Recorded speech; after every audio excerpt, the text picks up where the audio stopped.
Hello everyone, welcome to my channel Suma Girish.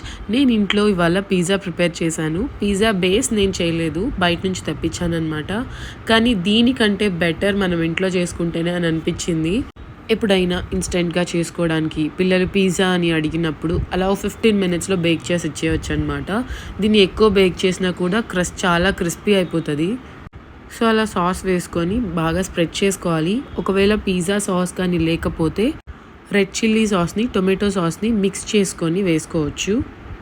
So ఇలా మొత్తం spread చేసుకున్న తర్వాత మీకు కావాల్సిన వెజీస్ అవన్నీ యాడ్ చేసుకోవచ్చు. నేనైతే వెజిటేబుల్స్ ఏం యాడ్ చేయలేదు. పిల్లలు అస్సలు ఈ పిజ్జా మీద వెజిటేబుల్స్ అస్సలు తినరు, అందుకొని ఓన్లీ చీజ్ యాడ్ చేశాను. అయితే పన్నీర్ తింటారు, లేకపోతే వెజిటేబుల్స్ తినరు అనమాట. మరి ఎక్కువ టైం బేక్ చేసినా కూడా చీజ్ కలర్ మారిపోతుంది. చీజ్ కలర్ మారిపోతే టేస్ట్ అస్సలు బాగోదు. నేను ఫస్ట్ టైం కదా ఇలా ఇన్స్టెంట్గా పిజ్జా బేస్లో చేయడం, అందుకని నాకు కొంచెం 15 మినిట్స్ ఆర్ 25 మినిట్స్ పెట్టేశాను అనమాట. అదేమో క్రిస్పీగా వచ్చేసి చీజ్ అంతా కలర్ మారిపోయింది. బట్ స్టిల్ అదొక టేస్ట్ అనమాట. క్రిస్పీగా ఉండింది పిజ్జా. అయితే వండుకున్నది బాగున్నా బాగాలేకపోయినా వేస్ట్ చేయడం ఎందుకని చెప్పి తినడం తప్పించి ఇంకేం చేయలేదు ఆ రోజు. ఈ పిజ్జా మొత్తం నా చేతే తినిపించారు మా వారు, పిల్లలు ఇద్దరు.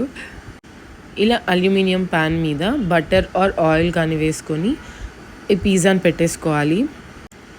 టేస్ట్ అయితే చెప్తున్నాను కదా, ఇట్స్ అ ఫ్లాప్ అని చెప్పలేను, కానీ ఓకే నాకు క్రిస్పీగా ఉండేది ఏదైనా చాలా ఇష్టం అనమాట. బోండాలు, పూరీలు అని. సో ఇది కూడా అలా అనుకొని తినేసాను. బేక్ చేసుకోవడానికి ఓవెన్ లేకపోతే ప్రెషర్ కుక్కర్ని 10 మినిట్స్ ముందుగానే ప్రీ హీట్ చేసుకోవాలి. ఆ తర్వాత దీన్ని పైన పెట్టేసి పైన లిడ్ పెట్టేసుకోవాలి. నా ఎక్స్పీరియన్స్ ప్రకారం దీన్ని 15 మినిట్స్ కంటే ఎక్కువ అస్సలు బేక్ చేయొద్దు. ఇంకా చెప్పాలంటే పిజ్జా తినాలనుకున్నప్పుడు మనమే ఇంట్లో బేస్ ప్రిపేర్ చేసుకోవడం బెస్ట్ అనిపించింది. ఇంతకీ మీరు ఎప్పుడైనా ఇలా ఇన్స్టెంట్ పిజ్జా బేస్ ట్రై చేశారా? Please subscribe.